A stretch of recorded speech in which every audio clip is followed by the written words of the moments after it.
প্রবাসীর জীবন যদি দেখতে পরে তিনি ভাত খাতে ধুলে 10 টাকা পাতের উপর বসে তাহলে আর ওই মরা বাঁচবে না।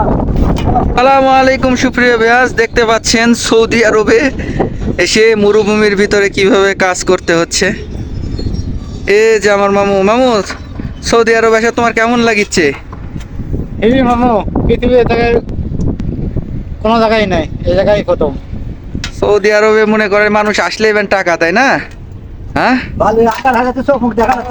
সৌদি আরব এত সুখের জায়গা না। দেখতেই পাচ্ছেন যে সৌদি আরবে এসে মানুষ কিভাবে কষ্ট করে ইনকাম করে। ভাত খেতে বউতে ফেকাম ধরে ঘোরা মার্কেট করে। প্রবাসীর জীবন যদি দেখতে পরে তিনি ভাত খাতে ধুলে 10 টাকা পাতের উপর বসে তাহলে আর ওই মরা বাঁচবে না।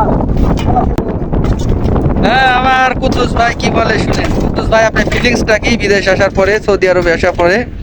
সৌদি আরবে আসার পর এই যে ধুলা মাটির সংযুক্ত জীবন, যা মানুষের জীবনের একবারে নির্বিঘ্ন জীবন, এটা মানে কোনো ক্রমে এই ইয়েটা কষ্ট সহ্য করা যায় না।